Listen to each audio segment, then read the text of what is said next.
파라마한사 요가난다의 지혜 제21장 어떻게 하면 언제나 행복할 것인가. 사람이 육체의 고통이나 죽음의 시련을 통과할 때조차 그 영혼의 본성은 지복, 즉 영원토록 즐길 수 있는 항상 새롭고 항상 바뀌는 기쁨이다. 욕망이 없다는 것은 부정이 아니다. 오히려 당신의 영혼 속에 가득한 유산을 상속받기 위해 반드시 필요한 자기 절제의 실현이다. 먼저 명상으로 그런 마음 상태가 마련될 기회를 영혼에게 주라. 그런 다음 계속 그 마음 상태를 유지하면서 당신에게 주어진 임무를 감당하라. 욕망을 포기하고 만사에 부정적일 필요는 없다. 반대로 당신의 참 본성인 한결같은 기쁨이 모든 고상한 욕망을 실현하도록 당신을 돕게 하라. 신의 기쁨과 함께하는 고상한 경험들을 즐기라. 하늘이 준 진짜 임무를 충실히 완수하라. 당신은 영원한 기쁨을 부여받은 불멸의 존재다. 죽을 수밖에 없는 몸으로 사는 동안 이 진실을 결코 잊지 말라. 이 세계는 신성한 무대 감독의 연출로 자기 몫의 배역을 연기하는 무대에 지나지 않는다.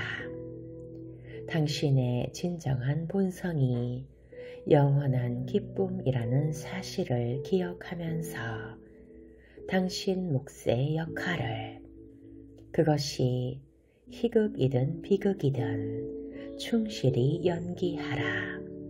절대로 당신을 떠나지 않는 유일한 것이 있다면 당신 영혼의 기쁨이다. 그러니 슬픔, 쾌락, 무관심, 그리고 가짜면서 일시적인 평화 같은 것으로 만들어지는 물질적인 삶의 크고 작은 소용돌이로 뛰어들기 전에 변치 않는 지복의 고요한 바다에서 수영하는 법을 배우라. 마음을 온전히 기울인 명상 수련이 깊은 지복을 가져다 준다. 이 항상 새로운 지복은 욕망의 산물이 아니다. 당신 내면에 직관으로 알 수 있는 마법 같은 고요의 명령에 의해 이루어지는 것이다. 그 맑은 평정을 언제 어디서나 유지하라. 지복이 당신을 감싸면 그것이 추상적인 정신 상태가 아니라 당신이 언제든 호소할 수 있는 의식이 있고 지능이 있는 우주적 존재임을 알게 될 것이다. 이것이야말로 신이 영원하고 언제나 깨어서 알며 늘 새로운 지복이라는 진실을 입증하는 가장 분명한 증거다. 인생에 대해 언제나 긍정적으로 기대하라. 끊이지 않는 행복과 더불어 살아가려 노력하라. 자신의 소유물에 소유당하지 말고 세속의 잡다한 일들이 근심 걱정거리를 때로 몰고 와서 자기 안의 고요를 망가뜨리게 하지 말라.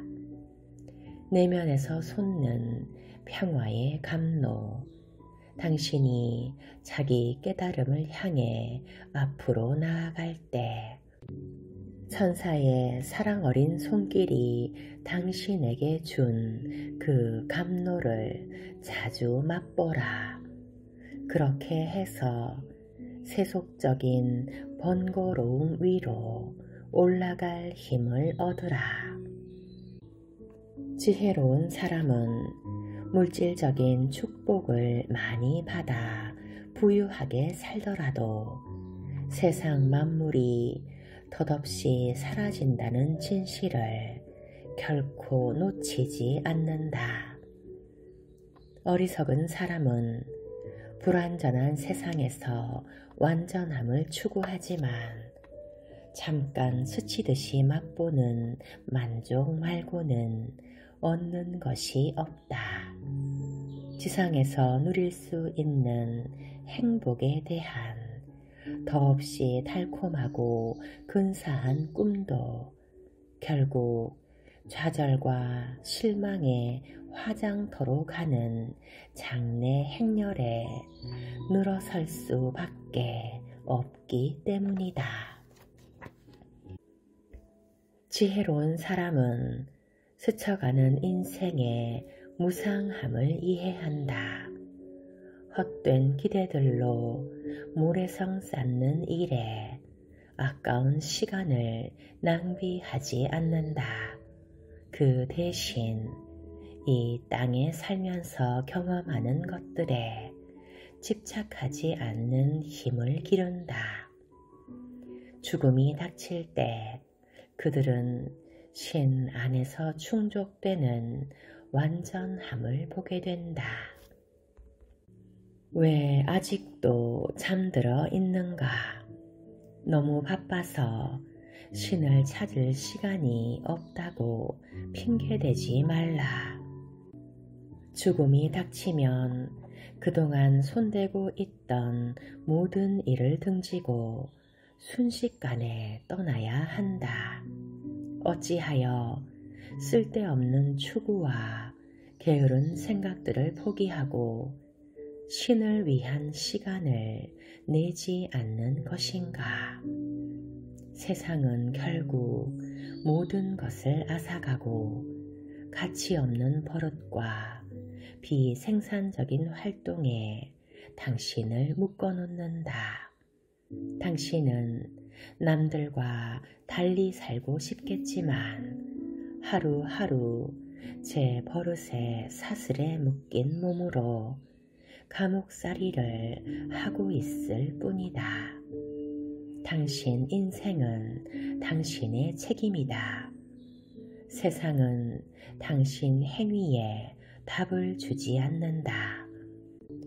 그런데 어째서 날마다 신과 함께 하는 것이 나의 가장 중요한 일임을 기억하지 않는가?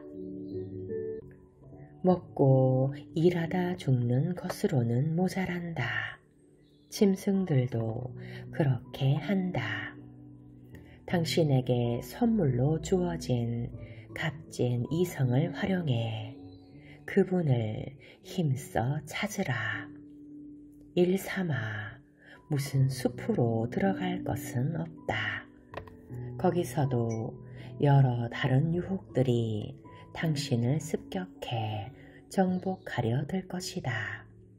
당신의 몫은 이웃을 섬기는 일로 자기 구원을 이루도록 당신의 업이 데려다 준 곳, 이 세상 한복판에 있다. 방에 홀로 있으면서 이른 아침과 잠들기 전 깊은 명상 가운데 신을 발견할 수 있다. 손을 모으고 속으로 말하라.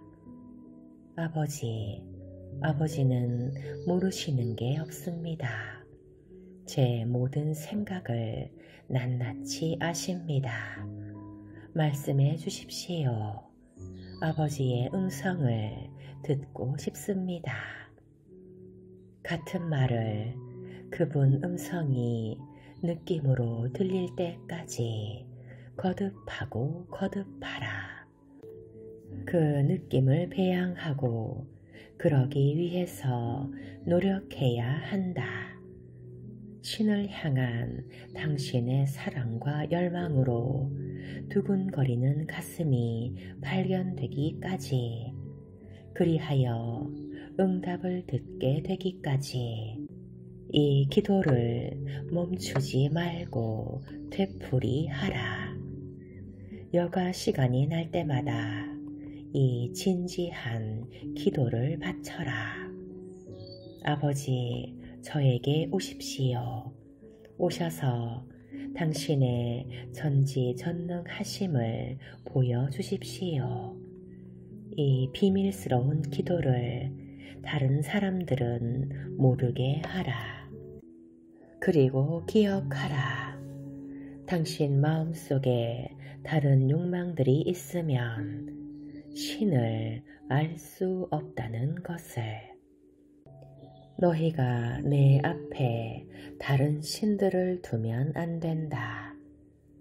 신을 향한 당신의 생각에는 힘이 있어서 다른 모든 잡념들을 몰아내지 않으면 신은 당신에게 자신을 보여주지 않으실 것이다.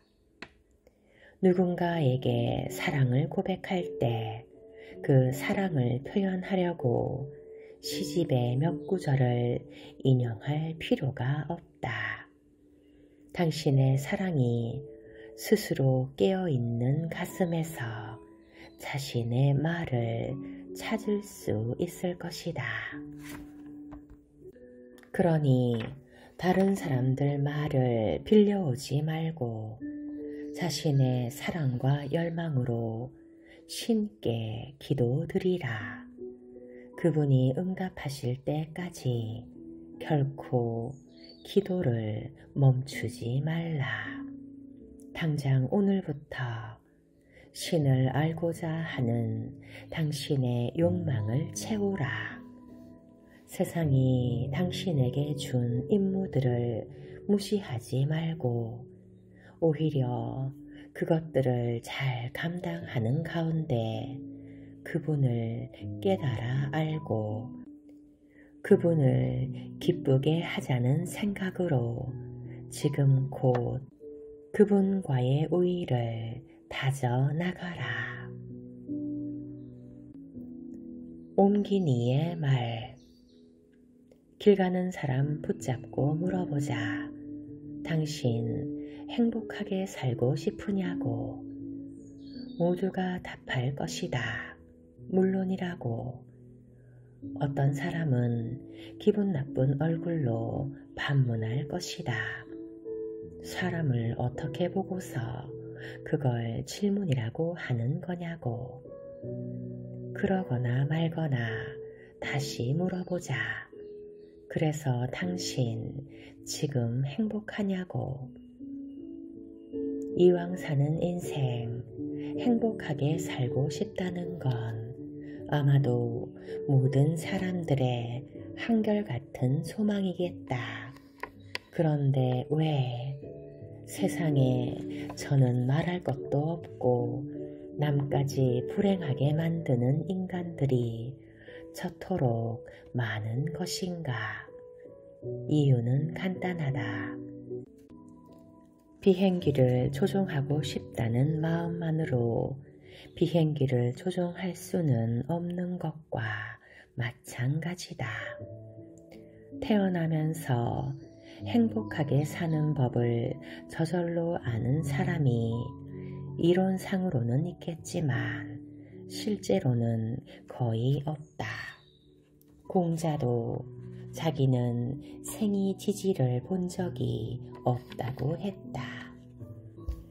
처녀가 자식을 낳아 기르는 법을 터득하고 시집가는 법이 없듯이 행복하게 사는 법을 모두 배우고 나서 태어나는 사람은 없다는 얘기다. 그러니 처녀가 아이를 낳고 기르면서 성숙한 어미로 되는 법을 배우듯이 사람은 이리저리 부대끼고 살면서 행복하게 사는 법을 배워야 한다. 문제는 저마다 행복하기를 원하지만 어떻게 하면 행복하게 살 수 있는지 그 방법을 모르거나 잘못 알고 있다는 점이다. 모르는 것은 차라리 약과다. 행복하기를 배운답시고 전혀 엉뚱한 교사를 만나 오히려 불행하게 사는 법을 골똘히 배우고 있으니 기가 막힐 노릇이다. 어쩔 것인가? 여기 스스로 행복하게 살고 있는 사람 하나가 자기 경험에 비추어 사람이 사람으로 행복하게 사는 간단하고 쉬운 법을 말하고 있다. 처음부터 들으려면 듣고 말려면 말라는 투다. 행복하게 산다는 것은 누구도 그러라고 시킬 수도 없는 일이고 자기 방법을 따르도록 강요할 수는 더욱이나 없는 거다. 옮긴 사람으로서 이 책을 한 줄 한 줄 옮기는 동안 혼자서 행복했음을 듣는 분들이 어떻게 듣든 간에 그것이 엄연한 사실이었음을 밝혀둔다. 마냥 모든 것이 고마울 따름이다. 충주 노은에서 무무.